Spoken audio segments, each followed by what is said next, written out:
Good morning. Jonah chapter 4, verse 2. And he prayed to the Lord and said, now remember verse 1, he's angry with the Lord. It displeased Jonah that God had been gracious to the Ninevites. Jonah prays and says, O Lord, is not this what I said when I was yet in my country? That is why I made haste to flee to Tarshish. Now he's going to give the reason that he ran. Initially, when you read chapter 1, you think the reason is fear. But Jonah flowers that out, and we get a window into his internal motivation for running from the call of God. He says, For I knew that you are a gracious God and merciful, slow to anger, and abounding in steadfast love, and relenting from disaster. That's the description he gives of God. Listen to it again. Gracious God, merciful, slow to anger, abounding in steadfast love, hesed, relenting from sending disaster, a God who nahams, who changes his intent in response to repentance. Those are all pretty good things about the character of God, and they're absolutely accurate. Jonah gets an A for his theology, his orthodoxy, his what in the Latin is the term scientia, his knowledge of God. He gets an A for.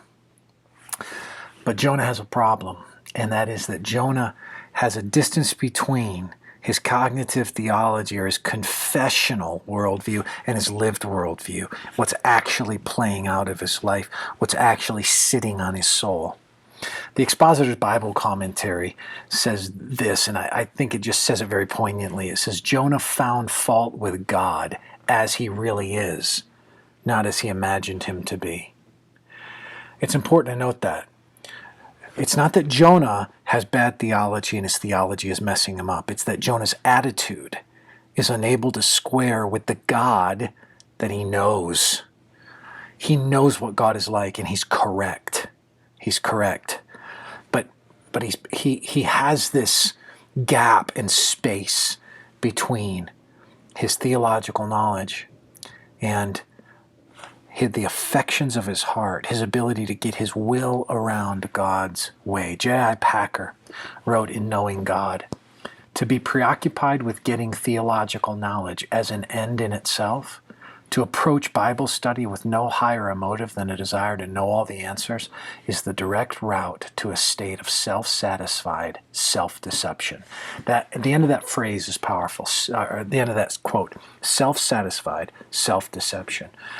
Jonah here is frustrated, and he is content to just, he's going to live in that frustration.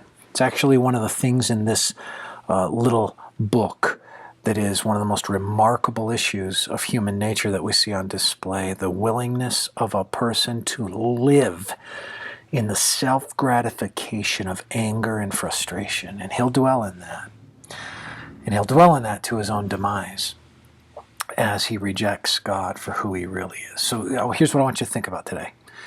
You might know theology. You might know the Bible. You might have all the answers. You might win the sword drill. You might ace the Bible quiz or test. But is your attitude and disposition actually in love with the God that is revealed? Or do you just know him in a cognitive way, not an existential, experiential way?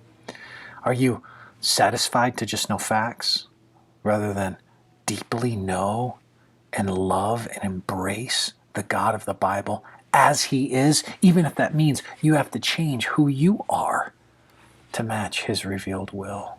That's what I want you to think about today. May the Lord bless you.